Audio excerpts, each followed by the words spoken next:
statement, I give the floor to the representative of the Russian Federation. Thank you. Thank you, Madam President. We are grateful to Haula Matar and Ramesh Rajagasam for today's briefing. We are glad to see Ms.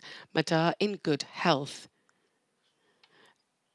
Ambassador Jafari, we would like through you to convey to the family, people and government of Syria our sincere condolences on the passing of the Foreign Minister of the Syrian Arab Republic, Walid Mualem. We remember him as a wise and principled diplomat. He tackled effectively the foreign policy challenges facing him during difficult years for Syria. He also significantly contributed to developing Russian-Syrian bilateral relations. Madam Chair, we welcome the agreement reached by the Syrian delegations to the Constitutional Committee on the agenda and timetable for the upcoming meetings of the committee's drafting committee. We trust that it will continue its work without hiccups this year and next. Unfortunately, the coronavirus needs to be taken into consideration and its related restrictions, since it's important to protect the health and safety of the Syrian delegates, Mr. Pedersen's team and the host country, Switzerland. We hope that the pandemic will not disrupt the Syrians' plans. We will continue to support the mediation efforts of the Special Envoy. His negotiations in Moscow on the 19th and 20th of November were very useful. Another important point is to prevent external interference in this Syrian-led process. The work of the Constitutional Committee is not bound by time constraints. We see the international community's role vis-à-vis the Constitutional Committee as fostering a constructive atmosphere. The situation in the territories under the control of the Syrian government is basically calm. The Syrian army is rebuffing attacks by terrorist sleeper cells. Idlib is still a hotbed of instability. It has been occupied by the Hayat Tahrir al-Sham terrorists. Despite the suspension of hostilities, they continue their provocations. They shell army positions and villages. There are clashes between different groups ongoing. In Idlib itself, there is the ongoing practice of ill treatment of civilians, executions, and attacks on humanitarian workers. The counter-terrorist efforts will be continued despite attempt by Western representatives to protect fighters with calls to reach a ceasefire with them. The rebranding of terrorist is unacceptable, although it's public knowledge that there's a large-scale funding from some Western states of media campaigns promoting the supporters of an overthrow of the legitimate government of Syria by force. We've all seen these ghastly, inhumane clips filmed clearly using the money of external sponsors. Of serious concern is what is going on in the territories where there is still an illegal US military presence. External occupation is stoking separatist tendencies, breaking up the historic ties between different ethnic and faith groups in Syria.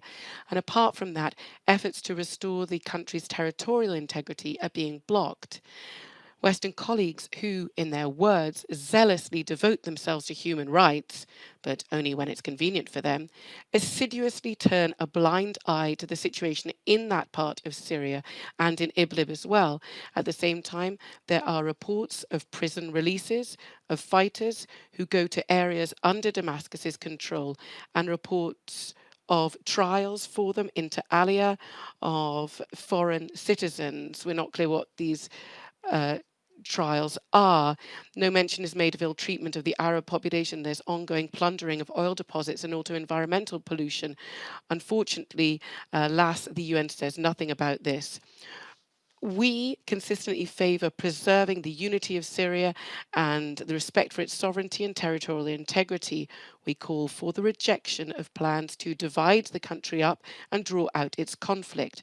This pertains both to the east and to the west of the Syrian Arab Republic, including the occupied Syrian Golan, the visit to which by US senior officials we see as an act of provocation. Madam President, we note the sustainable nature of the delivery of UN humanitarian assistance through the cross-border mechanism in northwest Syria. We're convinced that humanitarian workers have enormous potential to prepare for the winter. We can't fail to mention the issue that we're all fed up of, namely humanitarian convoys through the contact line of Adareb and Daret Isa in the northwest of Syria. Since April, we have been told there is a lack of agreement with interested parties regarding organizing this convoy within Syria. It's astonishing that we never hear comments from our colleagues about how these parties aren't prepared to reach agreement or about their violations of humanitarian principles.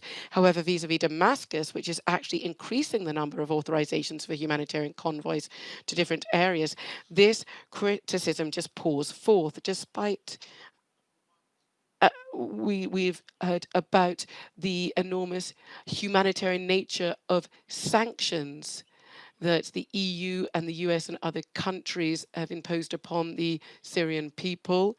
Recently, we saw a guidance note on the provision of humanitarian aid. Environment subject to EU restrictive measures. Они касались на этот раз Венесуэлы. This was Venezuela, Nicaragua, and Iran. And if you are to read that document carefully, you'll see that humanitarian things just don't exist there. So when we talk about Syria,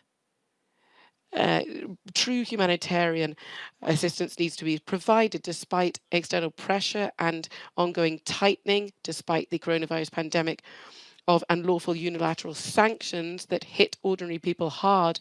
The Syrian Arab Republic government is making efforts for post-conflict settlement. One challenge is to rebuild housing and infrastructure for Syrian refugees who, whether our Western colleagues like it or not, are returning home on a daily basis. On the 11th and 12th of November in Damascus, there was the International Conference on the Return of Refugees. Participants in the conference were from more than 20 states and international organizations.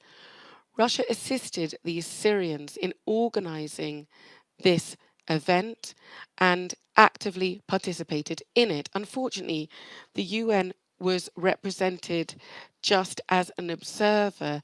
This significantly limited the organization's ability to participate directly in the work of the conference. The UN was an observer. We trust the UN will actively participate in this solely humanitarian process without paying heed to political machinations from a number of states. These machinations from Western colleagues, first and foremost the US, who themselves boycotted the event and urged other states to do the same, speak for themselves. Once again, there was evidence of double standards regarding Syria, its people, and the so-called baddies in the view of the West, the baddie Syrians who don't want to overthrow the government, but rather want just to live in their own country. Thus, specific efforts were made to disrupt the implementation. The interpreter is getting a lot of interference on the line, unfortunately, which is something that everybody is really urging.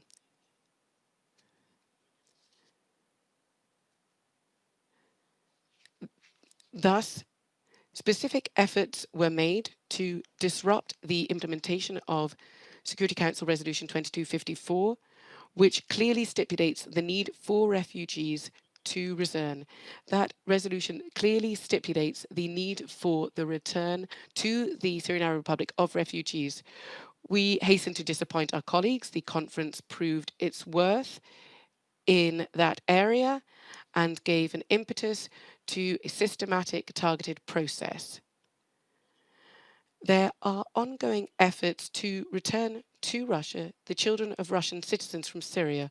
On the 13th of November, 27 more Russian children were returned home.